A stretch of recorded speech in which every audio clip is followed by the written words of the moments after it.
ಎದ್ ನೋಡ್ತೀನಿ ಮನೆಗೆ ಯಾರು ಇಲ್ಲ. So hi guys, very good morning. ಬೆಳಗ್ಗೆ ಬೇಗ ಎದ್ದು ಮೊಬೈಲ್ ಚೆಕ್ ಮಾಡಿದ್ರೆ ಆದಿತ್ಯ ಇವತ್ತು ಬರಲ್ಲ ಅಂದ್ಬಿಟ್ಟು ನಿನ್ನೆನೆ ಮೆಸೇಜ್ ಹಾಕೋನಿ. ಅದಕ್ಕೆ ನಾನು ಮಲಿಕೊಂಬಿಟ್ಟೆ. ಎದ್ ನೋಡ್ತೀನಿ ಮನೆಗೆ ಯಾರು ಇಲ್ಲ. ನಮ್ಮ ಅಪ್ಪ ಅಮ್ಮ ಇಬ್ರು ಕೆಲ್ಸಕ್ಕೋಗೋರೆ. ಹೋಗಿ ರೂಮ್ ನೋಡಿದ್ರೆ ಸಂತೋಷ್ ಸ್ಕೂಲ್ಗೆ ಹೋಗಿಲ್ಲ.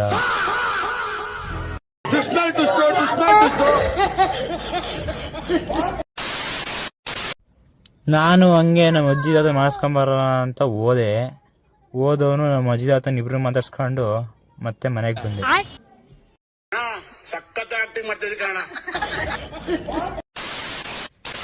ಮನೆಗೆ ಬಂದು ಬ್ರೇಕ್ಫಾಸ್ಟ್ ಮಾಡಿ ವಿಡಿಯೋ ಎಡಿಟ್ ಮಾಡ್ತಾ ಇದ್ದೆ.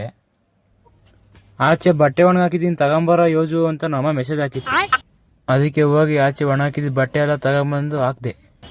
ಆಮೇಲೆ ನಾನು ಸ್ನಾನ ಮಾಡ್ಕೊಂಡು ಬಂದೆ. ಹಂಗೆ ಟೈಮ್ ಪಾಸ್ ಮಾಡ್ಕೊಂಡು ಸಾಯಂಕಾಲ ಆಗೋಯ್ತು. ಏನು ಅರ್ಥವೇ ಆಗ್ತಿಲ್ವೇ ಈ ಕೇಸು.